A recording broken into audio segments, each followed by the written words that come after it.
A founder once told me something I will never forget. He said, "The biggest mistake I ever made was doubling my sales overnight." Sounds impossible, right? Because higher sales should mean a happier founder. Except he regretted it almost immediately. Hi guys, welcome to D2C Network, where we break down the psychology, strategies, and real stories behind brands, businesses, and consumer behavior. Imagine this. One brand announces 80% off. Thousands of people rush to buy. The website crashes. Orders explode. Customers celebrate that discount, while founders silently regret creating it. Here is why. We have been trained to think like this. If it is expensive, wait for a sale. If there is no coupon, do not buy it. If another brand gives 10% more, switch immediately.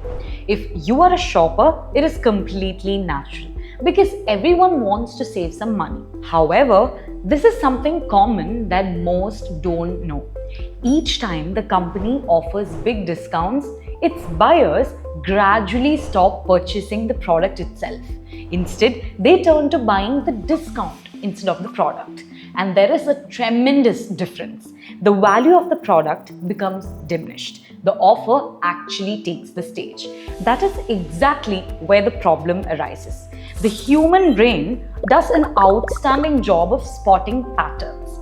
Once people become aware that a company always offers them a discount, they stop asking themselves the question, do I need this product? Their main question then comes to be, when will I get my next discount? Such a small change leads to huge changes. Consider when a skincare company sells its products at 499 rupees.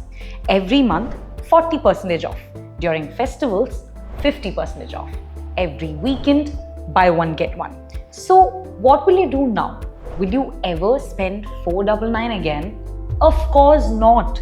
You will be thinking, why will you give your money for something that is not worth that much?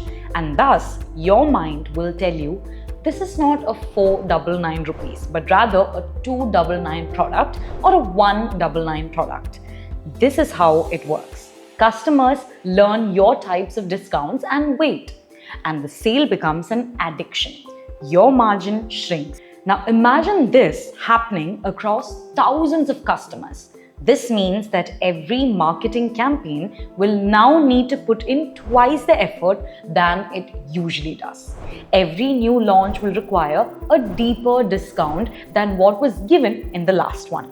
And every festival will turn into a battle where businesses want to outdo one another while offering cheaper products.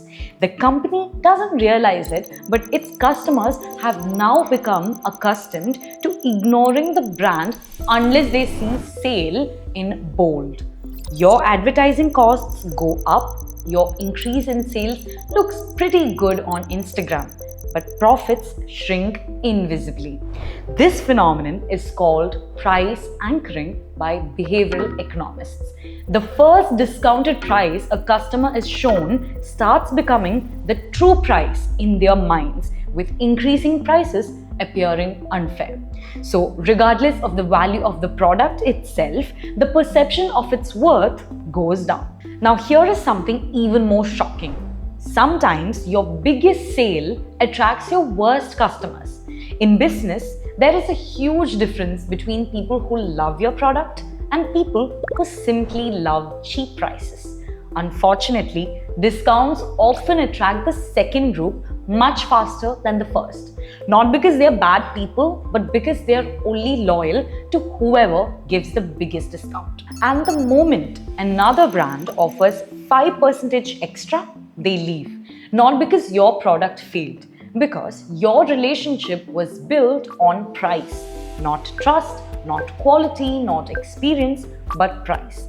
And that is why some brands almost never discount, yet people happily stand in line to buy them because they have built value, not dependency. So, does that mean discounts are bad? Not at all. Discounts are like painkillers. They solve a problem, but they shouldn't become your daily diet. The smartest founders don't ask, how much discount should we give? They ask a completely different question. How can we make customers excited to buy even without one? That single question separates businesses that chase sales from businesses that build loyal communities. And that is the difference between a brand that survives and a brand that lasts. So, if this changed the way you look at discounts, send this video to a founder who is always running sales, or to that friend who proudly says, I never buy anything without an offer, because both of them need to hear this. And this is Andrea signing off from D2C Network. So meet you at another engaging video. Bye.